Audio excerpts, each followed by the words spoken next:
Hello, this is Rock, the professional garage shop guy, coming to you with another great video about my 2002 Jaguar X-Type 6-cylinder engine. A few months ago, I went through the engine on this car, completely took it out, took off the heads, rebuilt the heads, put timing chains, guides in, and I retimed it, which was a process by itself. And I said I was going to make another video and show y'all how the car ran, the ending results. Well, I finally got the time to show y'all what a great running car this is. First, I'm gonna give you a tour around the car, inside and out, and I'm gonna pop my hood and let you listen to this sweet running engine. Now, also, I will be talking about some of the components or parts that I've swapped out, changed, and what have you. So that's about it. Let's get started on this great tour. Okay, I'm going to take you around the car first. Originally, 16-inch factory rims came on this car. I replaced the 16-inch with 17-inch custom rims. I had my windows tinted to a nice, I didn't want them too dark, but you know, I want them dark enough to be legal. And I'm going to pop the trunk here and let you look inside the trunk. There's lots of room inside here. Lots of room.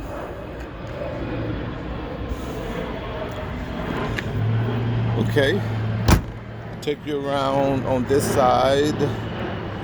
Let you see how sweet this car is. And this car is low to the ground, so in the curve, when turning the curve, it really handles good. You know, it doesn't lean or twist.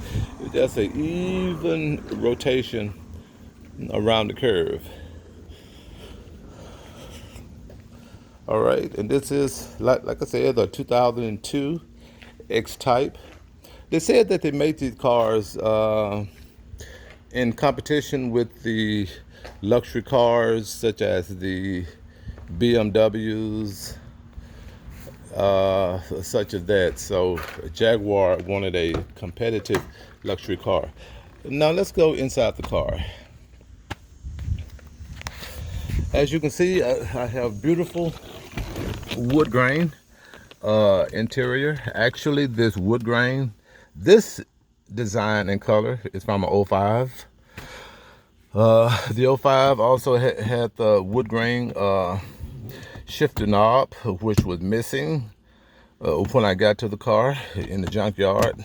And also there's the wood grain steering wheel, which I did get the wood grain steering wheel, but the steering wheel, the 2002 2005 steering wheel will fit, but what wouldn't fit was the airbag / horn. The horn and the airbag would not install on the 2002, so they were not compatible.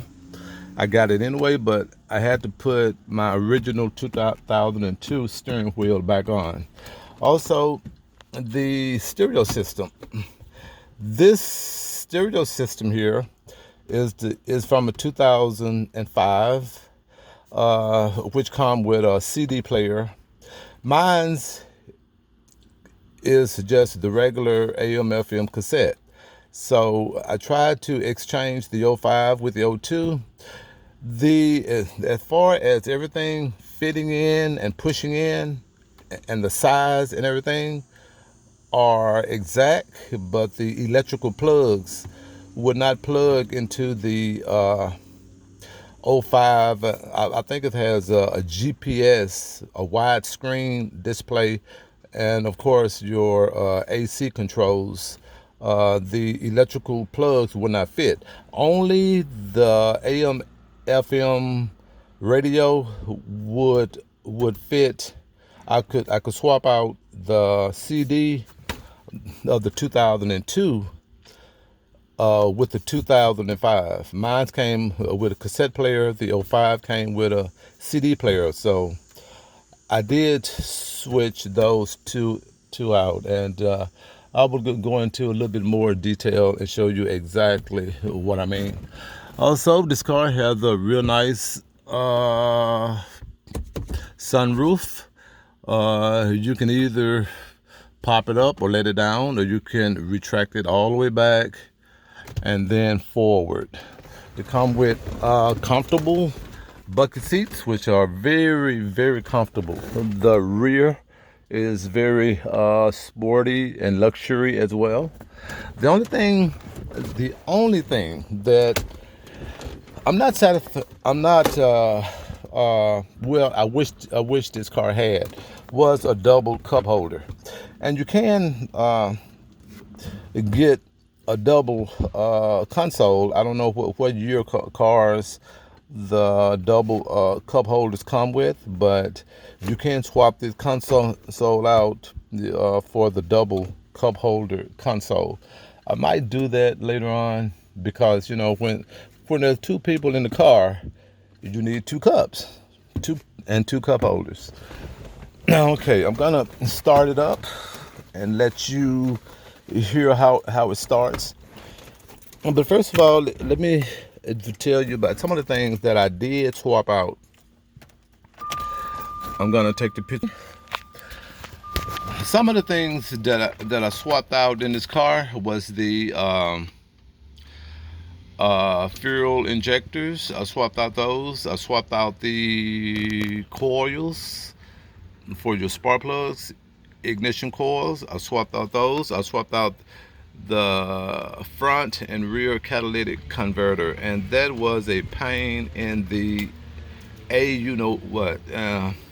It's really hard to get the catalytic converter from the firewall. That one was a challenge. I did do it, and but I made a video. You know, it was a somewhat dark at that time of day. I think I did it late in the afternoon, but the original catalytic converters, the OEM, I did not go back up with. I came back with some remanufacturers, which were very cheap, but they're smaller. And the advantage is when you're going back up with a smaller catalytic converter, you have working room. And this engine is very tight. It's very, very tight. So that was a plus to go back with aftermarket catalytic converters, because they were cheaper and they were smaller for space consumption. I also exchanged the tie rod ends. I exchanged the I forget what you call them.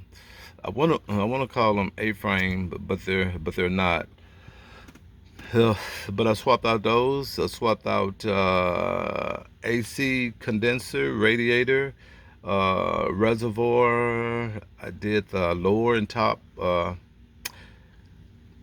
intake gaskets, which they are. This car is notorious for intake leaks, and once you have a leak, you will have an OBD code, so you will have that.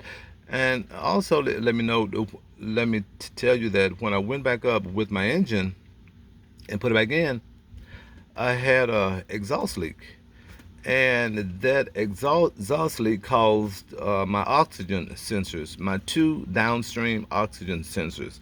You have two for the two on each exhaust, front and back. You have the upstream and the downstream on the rear, and the upstream and the downstream by your radiators. I also did my bearings on my pulleys, on all my pulleys, my tensioners.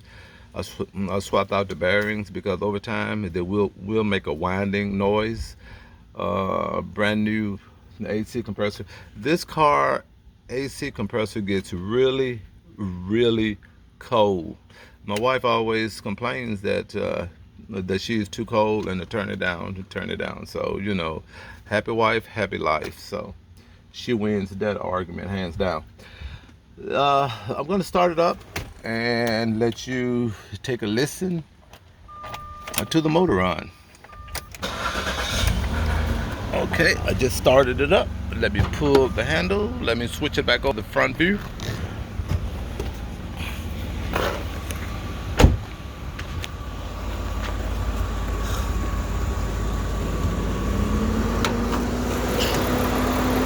Okay, my radiator fan just came on because the air conditioner is on. Let me turn off the AC so it'll be a little quiet.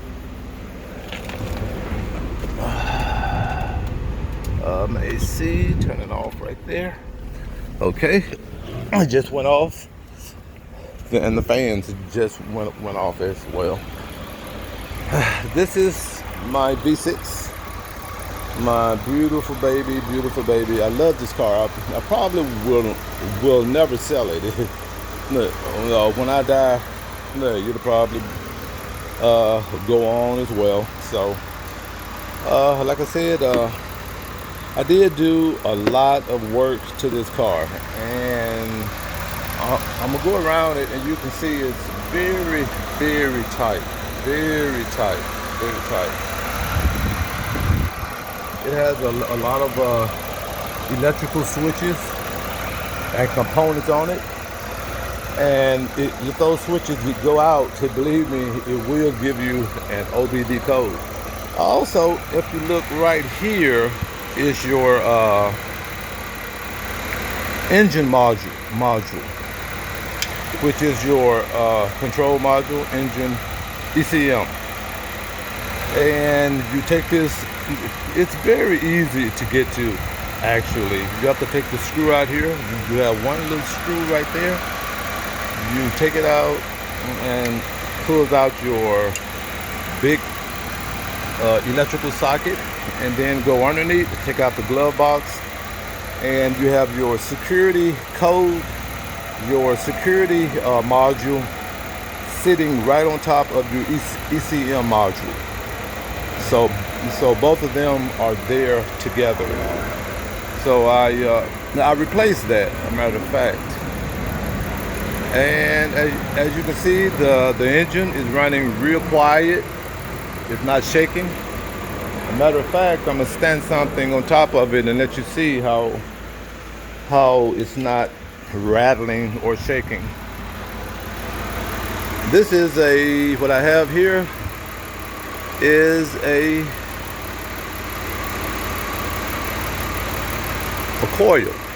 coil that comes off the car. I'm trying to get it back balanced here. One end of it is a little bit strong, tilted than the other end is. Come on now, it's down there. Maybe I'll put it here. Well, maybe I'll put it here then. I'll get it going. I'll be going in a minute. There you go. Okay, it's standing up there balanced, so you don't see that. You don't see it shaking anywhere. So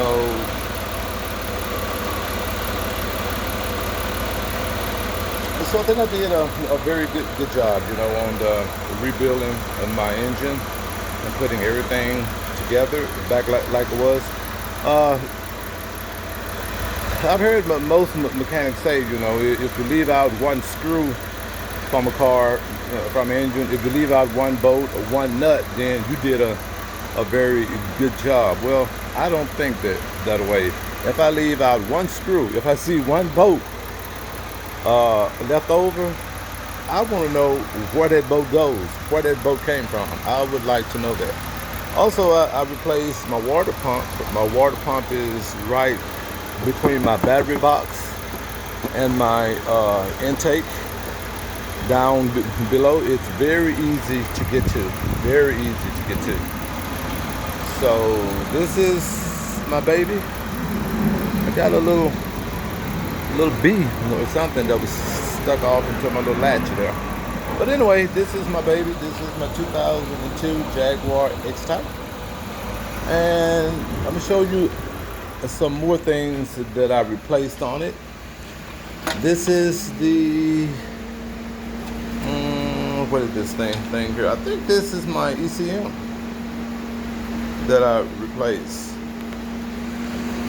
I believe it is. I have an extra one. This is my windshield wiper module, which is underneath your left kick panel on the driver's side. This is your door electrical switch, your main door on the driver's side. The door electrical switch that controls your locks for all 4 doors. This is your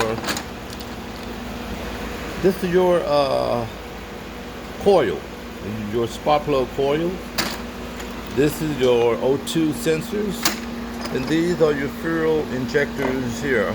I replaced those as well. Now let me go over here and show you first of all about I want to show you the trim in the inside that are swapped out. All of your 2002 Jaguar X-Type comes with this color trim. I don't know why, but I replaced the 2002 trim with a Jaguar X-Type 2005, which I showed you. This is the steering wheel. This is the 2005. I have a 2002. Like I said, the steering wheel fit. The only thing did not fit was your airbag and your horn. This baby here, it hooks up different. I don't know why, but anyway, I'm gonna try to put this whole set here on eBay and try to sell it. So if anybody needs some of these parts, hit me up. Hit me up in your comments. Now these are your trim that goes on each door. You have four trims for 4 doors, and I'm gonna attach these to the door panel so it will match the inside trim. And the last thing I want to show you is this. Follow me.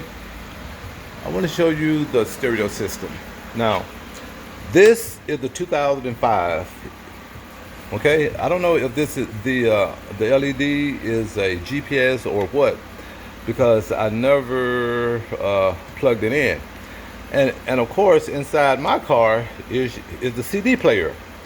Okay, now everything here will fit inside of the 2002. The problem is the electrical plugs to this will not does not fit on to the electrical plugs to my car, the 2002. This is my old 2002 cassette player, okay? And this here fits right inside that hole inside my car. Let me bring it over and show it to you. Like I said, the only difference in a 2005 and a 2002, okay, let's see this here. This one fits right inside of here, and it covers up that hole. But I wanted the cassette player from the 2005, but the plugs would not plug up. So I hope I'm not confusing you, but anyway, I gotta I probably will end up going to a radio shop or someplace and seeing can they get everything here, can get this out and put in just a whole new system. Okay, so that's that on that. I hope you have enjoyed my short video, instructional video, or whatever you want to call it. Let me face it back to me. And if you have any questions about this car, please hit me up on Facebook. Give me a two thumbs up, or subscribe to my videos. If you have a question, I will be happy to answer it for you. I don't get back right away because I have other things going on. I have other business-wise going on, and but I do come back periodically and answer the comments that you may be posting. So anyway, I hope you enjoyed this video. Good luck on your project. Good luck on your baby. I hope your baby runs as nice as mine, and I hope that everything goes well in your favor with your project. Until next time, I will talk to you later.